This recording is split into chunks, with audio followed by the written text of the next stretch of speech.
Boss Malayalam season 7 ഇന്ന് അനീഷ് തൻ്റെ മനസ്സ് തുറന്നിരിക്കുകയാണ്. അതായത് ബിഗ് ബോസ് ഇവർക്ക് കൊടുത്തിരുന്ന മോർണിംഗ് ആക്ടിവിറ്റി എന്ന് പറയുന്നത് നിങ്ങൾ big boss Malayalam season 7 title വിന്നറായി ഇറങ്ങുകയാണ്. അങ്ങനെ ഇരിക്കെ നിങ്ങൾക്കായിട്ട് ഒരു പ്രസ് മീറ്റ് സംഘടിപ്പിക്കുന്നു. പ്രസ് മീറ്റിൽ ന്യൂസ് റിപ്പോർട്ടേഴ്സ് നിങ്ങളോട് ചോദിക്കാൻ സാധ്യതയുള്ള 4 ചോദ്യങ്ങൾ.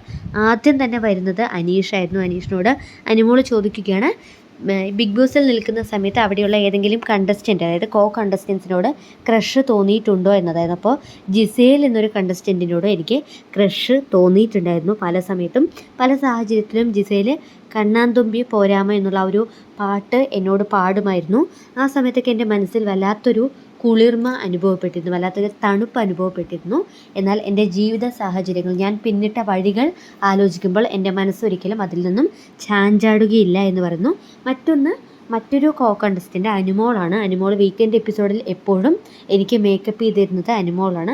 അപ്പോൾ എൻ്റെ അനുമോളുടെ കണ്ണിലോട്ട് ഞാൻ നോക്കി നിൽക്കുന്ന സമയത്ത് എനിക്ക് അനുമോളോടും ഒരു ക്രഷ് തോന്നിയിട്ടുണ്ട്. പക്ഷെ അതൊരിക്കലും ഒരു പ്രണയമെന്നോ അല്ലെങ്കിൽ അതിനെ ഒരു ഇഷ്ടമെന്നോ ഒന്നും പറയാനായിട്ട് സാധിക്കുകയില്ല. എന്തോ ഒരു സൗകുമാര്യം അല്ലെങ്കിൽ എന്തോ ഒരു ഇപ്പം തോന്നിയിട്ടുണ്ട് എന്നത്. അതായത് ഈ ഒരു ചോദ്യം അനുമോൾ അനീഷിനോട് ചോദിക്കുന്ന സമയത്ത് ഒരുപാട് പ്രേക്ഷകർ ചിന്തിച്ചൊരു കാര്യമായിരിക്കും, ഒരിക്കലും അനീഷ് ഇത്തരത്തിൽ സോഫ്റ്റായ ഒരു മറുപടി നൽകും എന്ന് പ്രതീക്ഷിച്ചു കാണില്ല. കാരണം അനീഷിൻ്റെ സ്വഭാവ പ്രകൃതം വെച്ചിട്ട് അനീഷ് ഇത്രയധികം ദിവസം ബിഗ് ബോസിൽ നിൽക്കുന്ന ഈ ഒരു ദിവസത്തോളം നമ്മൾ അനീഷിനെ മനസ്സിലാക്കിയത് മറ്റൊരു രീതിക്കായിരുന്നു അല്ലേ.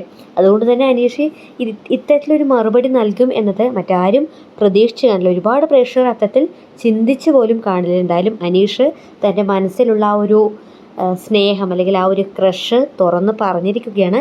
എന്നാൽ താൻ പിന്നിട്ട വഴികൾ, തൻ്റെ ജീവിതത്തിൽ സംഭവിച്ചിട്ടുള്ള ദുരിതങ്ങൾ, ആ ഒരു കാര്യങ്ങൾ ആലോചിക്കുന്ന സമയത്ത് എനിക്ക് മറ്റൊരു രീതിക്കും ആ ഒരു വിഷയത്തെ കാണാൻ കഴിയില്ല എന്നത് അനീഷ് തുറന്ന് പറഞ്ഞിരിക്കുകയാണ്.